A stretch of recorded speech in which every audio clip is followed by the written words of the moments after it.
Se está discutiendo y creo que incluso el presidente de la República habló de un ajuste del salario mínimo. ¿Es correcta la información? Mira, Enrique, el salario mínimo se actualiza anualmente en julio. Obviamente por la normativa vigente está indexado a la inflación anualizada. Y no escuché lo que mencionó el presidente, pero solamente habrá hecho mención a eso, ¿verdad? Es lo que es mi guess de lo que pudo haber ocurrido. Claro. Pero sí, en julio debería usarse algún factor de ajuste para mantener el salario real del salario mínimo, ¿no? Claro, lo que dijo el presidente, según entiendo, es que él estima que esto va a estar entre 3 y 4%. Pero yo lo que quiero plantearte, Javier, en términos, y por eso te estamos molestando a vos y no al Ministerio del Trabajo, es el impacto negativo que va a tener esto. Yo sé que es políticamente correcto decir, ay no, esto es una maravilla. No es ninguna maravilla. Esta historia del salario mínimo es una de las cosas tal vez más mentirosas que hay en Paraguay. Y quiero ponerte el contexto para que vos puedas tomar, si querés, el análisis para lo que necesites decir. Primera cuestión y principal, el salario mínimo no le beneficia más que a una minoría del 10%, pero como máximo. Máximo el 10%. El resto de los paraguayos o gana más o gana menos. Y según los números que se estuvieron dando a conocer en el curso de este año, hay un 45% de paraguayos por lo menos que gana menos. Y hay un 20 y tanto por ciento que gana más. Es decir, esta cuestión del salario mínimo es un beneficio para una minoría. Pero tiene los siguientes elementos distorsivos. Modifica todas las cobranzas del Estado. Y por tanto, deteriora la posición de los que ganan menos, más del 45% de la población económicamente activa.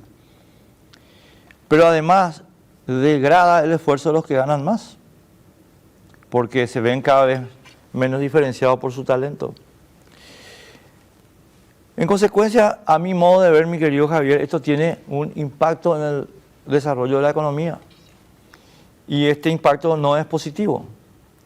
Pero nada, quería poner todas estas cartas sobre la mesa para escuchar tu punto de vista. Sí, mira, estuve anotando los puntos, Enrique. Los datos que estabas mencionando justamente cuando la producción me comentó el tema que querías conversar. Agarré rápidamente la EPH y empecé a jugar y básicamente el porcentaje de asalariados que está en torno al salario mínimo está en torno al 23%, más o menos lo que están ahí cercanos, y los que ganan menos al salario mínimo están en torno a, por debajo, más o menos cerca del 40%. Entonces los datos que estabas mencionando son bastante precisos. Ahora, lo que yo sí quiero levantar es la situación en la que uno vive, en la posición en la que uno está cuando está en el cargo que yo estoy en el gobierno. Normalmente el MEF o el gobierno trata de ser mediador entre los deseos que tienen las centrales obreras o los empleados y lo que tienen los empleadores, ¿verdad? Y seguramente habrás escuchado en los medios de prensa que hay varias opiniones sobre el impacto que el salario mínimo podría tener en la economía. Y esto más allá de apreciaciones personales que pueden tener muchas de las personas que fueron comentando o que tienen su visión sobre el tema, tiene también un poco de raíz técnica en el sentido de que inclusive técnicamente los modelos que uno usa cuando estudia o las lecciones de la literatura internacional sobre estos temas también es diversa, hay muchos supuestos que uno esté utilizando. Pero ahí es muy importante, Enrique, recalcar el rol que tiene el gobierno, en particular el MEF, en el que tenemos que tratar de ser mediadores y de tratar de encontrar soluciones a básicamente la posición a veces hasta antagónica que tienen tanto los empleadores, los empleados y otras personas. Entonces es muy difícil dar una opinión personal estando en ese rol, Sin embargo, lo que sí podemos decir es que en lo que va del año, la inflación de alimentos está superior a la meta, ¿verdad? De inflación que tenemos en el país. Y obviamente eso hace sentir de que la canasta de consumo que un asalariado o un obrero tiene esté por encima de lo que uno hubiese esperado, ¿verdad? Si pensamos que la expectativa de inflación va a estar en torno a la meta, creo que el acumulado de alimentos está en torno al 6,5, bastante superior, y cuando uno se va a frutas y verduras uno ve una volatilidad bastante grande, lo que hace sentir esa incomodidad con respecto a que es como que el dinero no de repente alcanza menos de lo que uno esperaba. Entonces uno entiende la posición de las centrales, es decir, necesitamos que el salario mínimo aumente más, ¿verdad? Y por otro lado también está la otra posición de que algunas personas hasta pueden llegar a pensar que el salario mínimo, como usted estaba mencionando, tiene efectos negativos, no hay efectos positivos, o sea, hay diversos puntos de vista. Y en ese sentido es importante que el MEF siempre mantenga el gobierno ese rol mediador a fin de tratar de encontrar una solución cuyos efectos sean lo máximo posible positivos para todos, ¿verdad? ¿Sabes lo que pasa, Javier? Y no, yo acepto completamente la posición que vos estás exponiendo. Solamente que quiero plantearte dos observaciones pequeñas. La primera es, o sea, yo cuando hago este desglose que usé como introducción, no estoy diciendo ni remotamente que no se está deteriorando el poder adquisitivo de los salarios en guaraníes. Para mí ese es un problema, para mí también. O sea, yo gano más que el mínimo y para mí también es un problema. Es decir, yo no estoy negando eso. Tampoco estoy negando que en la canasta alimentaria tenemos una inflación mayor que la media, digamos, 5 o 6 como vos dijiste. Esa es una cuestión. O sea, lo que yo acabo de señalar no obsta para lo que vos acabas de señalar, al contrario. Y voy a ir enseguida al por qué te digo lo que te digo. Y la segunda observación es que, Javier, también es otro engaño en nuestro país, y también voy a entender que vos no quieras asumir, digamos, una posición respecto a lo que te voy a decir, el tema de las autodenominadas centrales obreras, porque ni son centrales ni son obreras. Pero yo no quiero que la gente que nos está escuchando me crea a mí, es cuestión de ver qué cantidad de afiliados tienen estas organizaciones. Estas organizaciones en realidad son ONGs. No lo estoy diciendo en el sentido peyorativo en que yo suelo usar la palabra, sino en el sentido de que son pequeños clubes que se arrogan nombres rimbombantes, central, unitaria, detrás, pero no tienen afiliados. De hecho, hasta la última estadística que yo pude revisar, te aviso que no es de hoy, las centrales obreras, entre comillas, no pasaban del 9% de trabajadores afiliados. Y de este 9%, el 85 o 90% son empleados públicos. Es decir, no es verdad, simplemente no es verdad, mi querido Javier, que estas sean centrales obreras. Por tanto, yo no estoy entendiendo muy bien por qué hay que hacer interlocución con quien no representa a los trabajadores. O sea, esas son dos cuestiones que quiero dejar bien sentadas. Primero, lo que yo señalo como impacto negativo no tiene nada que ver con el deterioro, que sí hay. Y segundo, los que están hablando en nombre de los trabajadores no son trabajadores, o sea, no representan a los trabajadores. Pero si tenés elementos para rebatirme, estoy con mucho gusto para aprender, ¿verdad?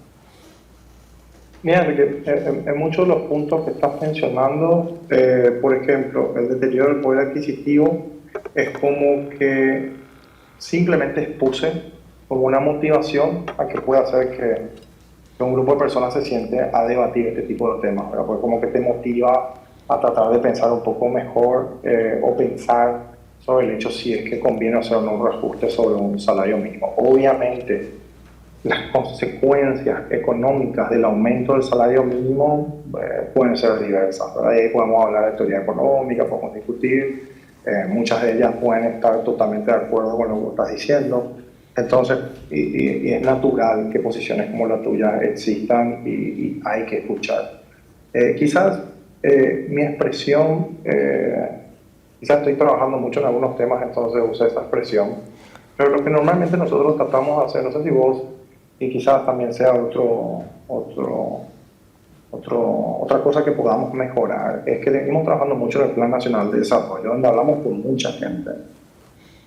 Hablamos con empleados públicos, hablamos con la gente en la calle, tenemos hasta una estrategia de participación ciudadana en donde muchos de estos temas salen, ¿verdad? Entonces también están sindicatos, están personas, empresarios, la sociedad civil, gente en la calle, universidades, colegas, periodistas, y realmente se trata de escuchar la opinión de la gente en todo lo que uno pueda, ¿verdad? Entonces, uno quizás, con la expresión que yo dije, es como quería entender de que esta gente era representativa de toda la población trabajadora, y lo que yo quise decir es que estamos conversando con diferentes personas para entender mejor su posición, para entender la opinión, así como también dialogamos con la prensa sobre estos puntos. Pero yo creo que lo que yo estoy diciendo más bien motiva y explica un poco nuestro rol mediador que podemos tener como gobierno, como MEF, pero realmente es una posición en la que un rol más cauto sobre las posibles consecuencias que pueden tener esto sobre la economía es importante. Porque como dije hace rato, uno puede usar un marco teórico muy parecido al tuyo y puede tener predicciones similares, otros pueden partir con otras premisas y tener otro tipo de resultados. La evidencia empírica con datos en países como el nuestro es mixta, es compleja llegar a una conclusión y tampoco hay muchos estudios en donde uno pueda extrapolar esos resultados a nuestro país y como es de público conocimiento, no tenemos muchos trabajos de investigación sobre este tema como para tener algo empírico y salir a hablar con confianza sobre esos resultados. Así que es básicamente, espero haber aclarado esos puntos que levantaste. No.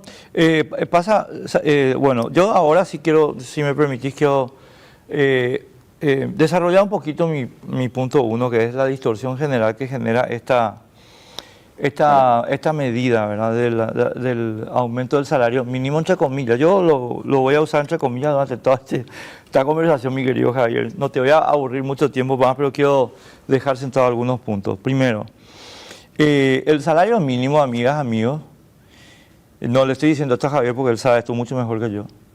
El salario mínimo genera un impacto en las obligaciones que el Estado puede imponerte a vos.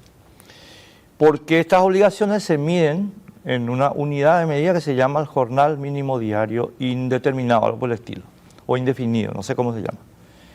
Y cuando se modifica el salario mínimo, esta unidad de medida se modifica también para perjudicarte a vos, porque crece. Y en consecuencia, cada vez que hay salario mínimo, aumento de salario mínimo, hay un grupo de gente, 10%, o el número que Javier quiera decir, que va a tener el aumentito, pero el resto de los paraguayos, 70 y tanto %, lo que vamos a recibir es esta distorsión en contra de nuestros ingresos. Pero hay otra cosa que es peor, mi querido Javier, mucho peor, y es la siguiente, y esto creo que esto sí vos lo manejas mucho mejor que yo, pero déjame enunciarlo. El estímulo artificial de la demanda, que es un postulado clásico de Keynes, se puede usar razonablemente bien en situaciones de emergencia y consecuencias económicas de la paz. Su libro plantea que efectivamente se tiene que usar en situaciones de emergencia. Ahora, Cuando nosotros hacemos un estímulo artificial de la demanda sin haber situaciones de emergencia, lo que estamos haciendo es alimentar la demanda de aumento de las variables monetarias. Y estamos entrando en un círculo vicioso que tenemos países vecinos que conocen muchísimo mejor que nosotros: Argentina, Brasil, Perú. La pregunta que yo me hago es, ¿pero por qué tenemos que entrar nosotros en un camino que ya sabemos dónde termina? Argentina terminó haciendo un mecanismo que vos conocés muy bien y que todo el mundo conoce, porque se indexaron todos los precios al final. Pero eso no resolvió el problema de nadie. De nadie. Al contrario, deterioró la posición de todos. Entonces, Javier, y termino con esto, acá lo que tenemos que arreglar no es el salario mínimo, es el deterioro del valor del guaraní. No es el salario mínimo el problema, es que el Banco Central está emitiendo. Está emitiendo hasta el punto que estamos en 8.000 guaraníes por dólar. Entonces, esta es una cuestión que no se quiere decir y que se pretende esconder con el salario mínimo. ¿Y para qué emite el Banco Central? Esa es otra discusión que con mucho gusto yo voy a abordar en el momento en que vos digas. Ese es mi mapa, mi querido Javier. Sí, no, mira, Enrique, no sé si vos sabías, pero a mí durante muchos años también me dediqué a la enseñanza, a la academia, entonces como economista más que hablar sobre los posibles mecanismos de transmisión que podría tener el salario mínimo a la economía, quizás algunas cuestiones como que un aumento del salario mínimo podría aumentar los precios que vos estás mencionando, es algo que seguramente se va a observar y que va a ser un one-off, ¿verdad? Algún salto en los precios, en algunos precios, eso es muy probable, pero lo que sí es relevante pensar ahí es que esto lo que estáis tratando de hacer es mantener el poder adquisitivo en términos reales, ¿verdad? Entonces, si bien hay un cambio nominal, el valor real se va a seguir manteniendo constante, y eso es algo, o a intentar mantenerse lo más cercano posible a constante, y eso es algo no trivial en el análisis del mecanismo de transmisión. Lo segundo que es relevante mencionar es que la inflación, y ahí me animo a hablar del Banco Central, porque como vos sabés, trabajé mucho tiempo en el Banco Central, tengo un gran respeto a esa institución y solamente por eso me animo a hacer algunas menciones sobre lo que es el trabajo del Banco Central y los resultados. Algo muy importante que se hizo en el país hace ya muchos años, y es quizás uno de los factores claves que explican por qué nuestro país es grado de inversión y puede emitir en guaraníes en el exterior a tasas por debajo de 2 dígitos y menores a varios países que son también grados de inversión, es porque el Banco Central te anuncia cuál va a ser su meta de inflación. Creo que hace no tanto tiempo anunció que va a ser el 3.5 en los próximos años. Y uno puede mirar la inflación como está. Uno puede discutir si la medida es muy precisa, si no es precisa, si esa canasta está bien, no está mal.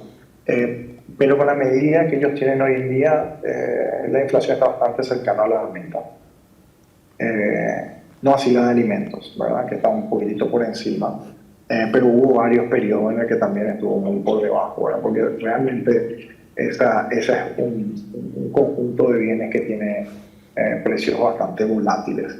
Entonces yo creo que en términos generales la inflación está cercana a la meta, y ahí yo creo que es muy importante mencionar de que uno, si bien como vos mencionaste, la cantidad de dinero siempre es una variable relevante para explicar la inflación, especialmente en el largo plazo. En el corto plazo también pueden haber shocks de ofertas, que hagan que, por ejemplo, qué sé yo, los tomates no pueden llegar a los mercados por A o B motivo, la ruta está en mal estado, el tomate no llega, o algún otro problema que pueda existir con la oferta y simplemente el producto no hay. Y dada la demanda que existe, con la cantidad de dinero que está en circulación hoy, la gente como quiere demandar tomate, entonces los precios están un poco más caros. Y cuando los tomates puedan llegar, los precios vuelven a caer. Y eso es un poquitito lo que uno observa desde afuera, lo que sucede con los precios de las frutas y las verduras, ¿verdad? En donde uno podría hasta también tener una explicación alternativa de que dada una cantidad de dinero que tenemos en circulación, dada una demanda que tenemos relativamente constante, por ejemplo, de algunas frutas y verduras, sean factores de oferta lo que estén provocando esta fluctuación de los precios. Pero estos son más posibles explicaciones alternativas, ¿verdad?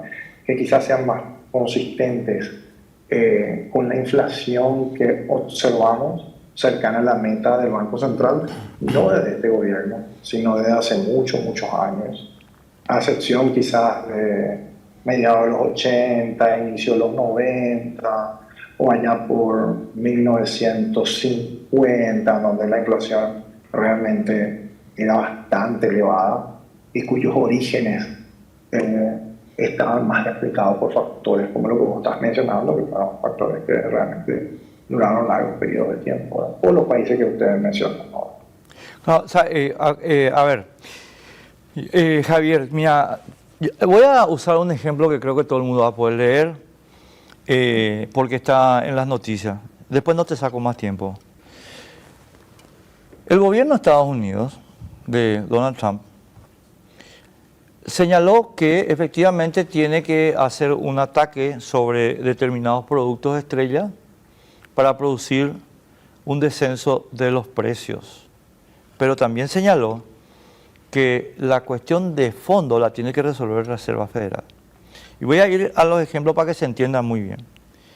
O sea, cuando Donald Trump asume, lo que dice él es, bueno, acá tenemos un impacto de productos, como lo que vos acabas de señalar, petróleo, costo de la energía, productos agrícolas, medicamentos. Y nosotros vamos a hacer un golpe para reducir esos precios sin artificios. Vamos a aumentar la producción de carburantes, vamos a aumentar la producción de energía, vamos a liberar la producción agrícola, etcétera, y efectivamente están bajando esos precios puntuales. Pero el gobierno norteamericano sabe perfectamente que la cuestión de fondo no es los precios puntuales. Eso no resuelve el tema de la inflación. La inflación la resuelve la Reserva Federal con la cantidad de dinero que emite o no emite. Y ciertamente hay que tener un cuidado grande para que la retracción, para volver a valores normales, no produzca una recesión. Eso yo no te lo voy a discutir. Pero, ¿por qué estoy poniendo el ejemplo? Porque es un ejemplo que está en las noticias y que la gente que nos está escuchando ahora puede chequear ahora mismo, porque está en las noticias, digamos. Entonces, hay un impacto que se llama el impacto inflacionario con productos determinados, pero esa no es ni la causa real ni la causa definitiva de la inflación, la cantidad de monedas.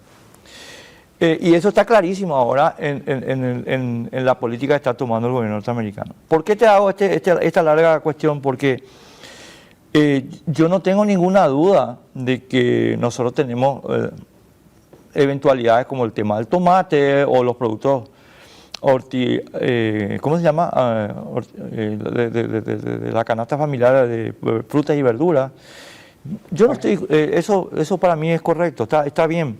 Ahora, el dólar que estaba en 4.500 hace 5 años, que ahora está 8.000, eso no tiene la culpa las verduras. Eso tiene la culpa el Banco Central. Y termino con esto, Javier. ¿Por qué? Porque el Banco Central pone una meta inflacionaria de más 3,4. Pero eso significa, estimados amigos y amigas, y Javier sabe esto mucho mejor que yo, que el Banco Central lo que te está diciendo es: yo te voy a sacar, sin permiso, entre 3 y 4% de tu poder adquisitivo todos los años. Y te avisa para que vos tomes precauciones. Pero vos no podés tomar muchas precauciones porque vos tenés salario fijo o menos. Salario fijo, no mínimo, fijo, contractado quiere decir. O ganás menos del mínimo. Y en consecuencia, Lo que el Banco Central ha venido haciendo en los últimos 20 años es sacarnos 4% por año de nuestro poder adquisitivo. Y esa es la cuestión del deterioro del poder adquisitivo, no el precio de la canasta familiar. Me van a disculpar los señorones de las centrales obreras, pero ustedes están calladitos y mudos a la hora de discutir, ¿cómo es posible que el dólar esté a 8.000 si estaba a 4.500? Porque ahí está la respuesta a por qué somos cada vez más pobres, mi querido Javier. Pero todos, no solamente los que ganan el mínimo.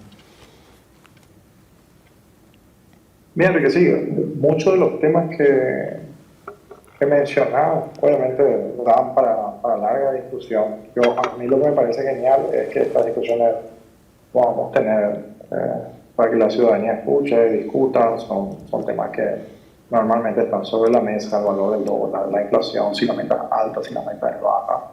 Si nos comparamos a otros países de la región, en términos relativos, en términos de meta, podemos decir, bueno, nuestra meta es más baja en muchos casos, estamos siempre cercanos a la meta, el tipo de cambio es mucho más estable, sigue tendencias regionales, pero eso ya es un tema que lo ocupa el Banco Central. Creo que es algo que me pareció súper importante que mencionaste y me parece algo central y que justamente estamos trabajando. Espero no ser un spoiler porque realmente no.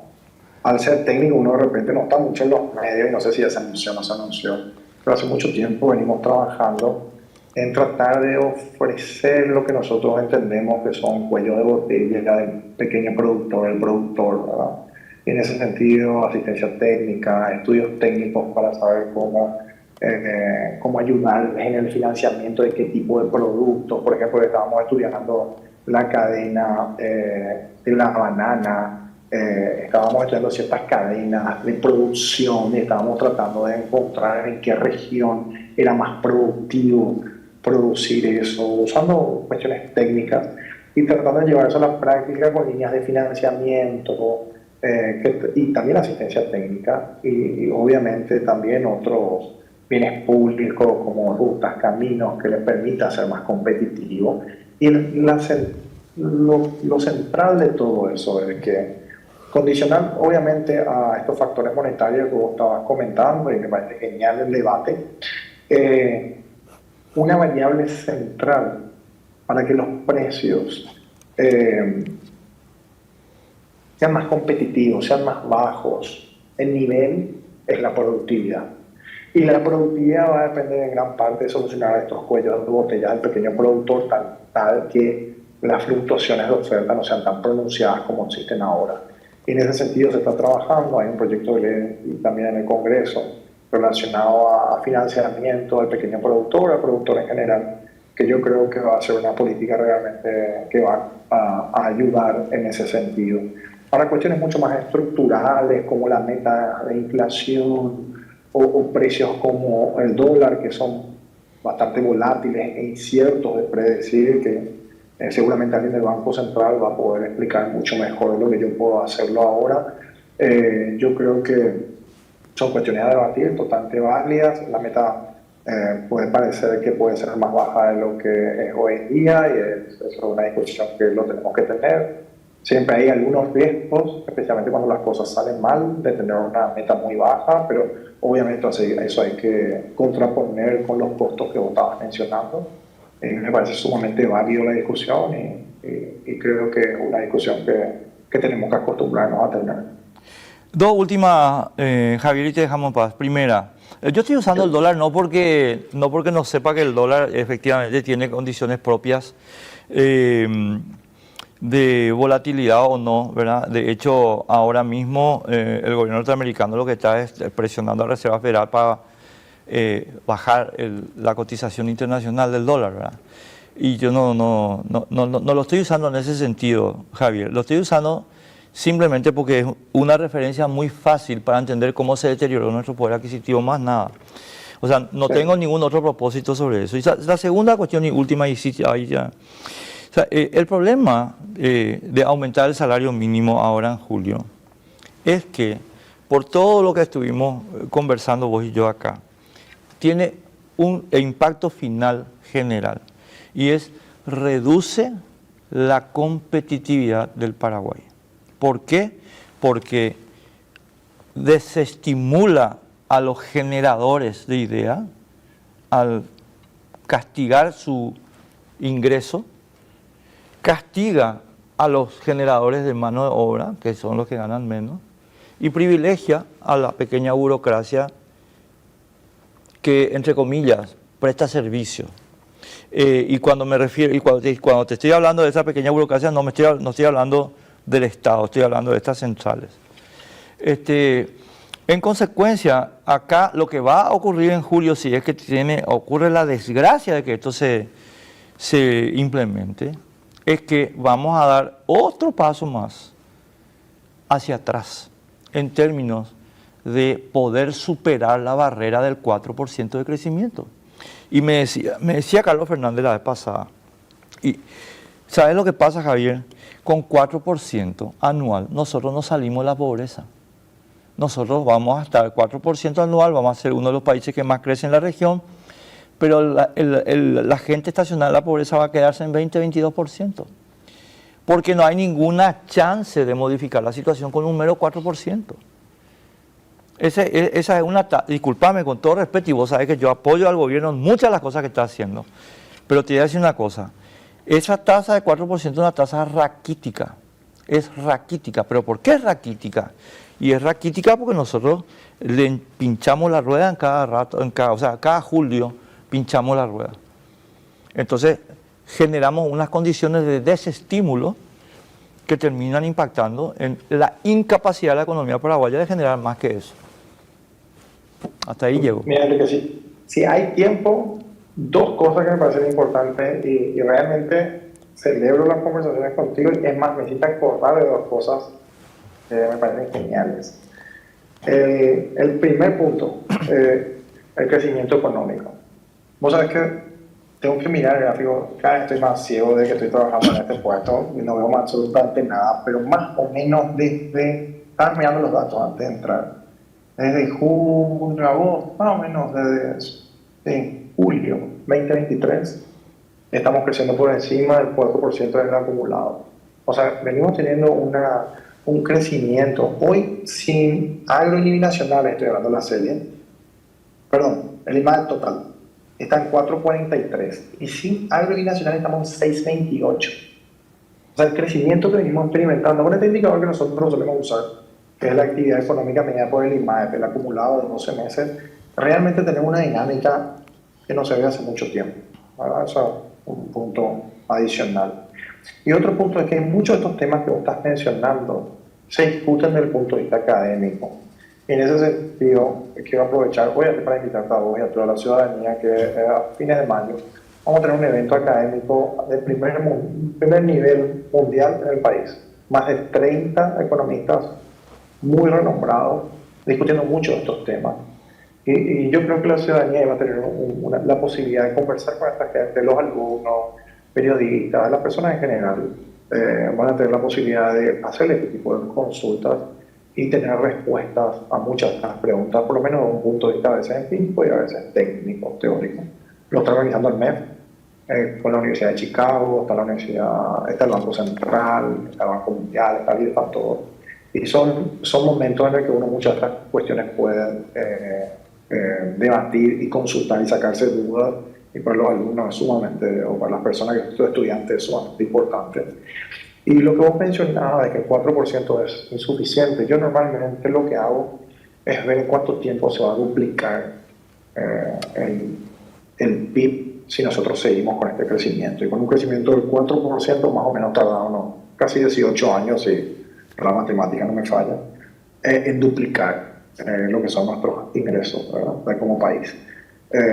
Y definitivamente crecer a tasas superiores como las que tuvimos allá por los mediados de los 70 hasta el 81, 82 sería genial, pero también es muy importante ese cuidado y esa preocupación que manifestaba en el inicio de no tratar de tomar atajos que nos conduzcan a desequilibrios monetarios que después nos impidan crecer. Entonces yo creo que los comentarios que hiciste son sumamente válidos y es muy preferible, al menos desde un punto de vista personal, seguir creciendo las tasas que venimos creciendo, pero de manera sostenida, hace casi desde julio del 2023, ¿sí? Y encontrar, con mucho trabajo, por supuesto, soluciones a los cuellos de botella que tienen los productores a fin de que ese crecimiento pueda ser sostenido y, si es posible, mayor, a fin de que estos ingresos obviamente se dupliquen en el menor tiempo posible, ¿no?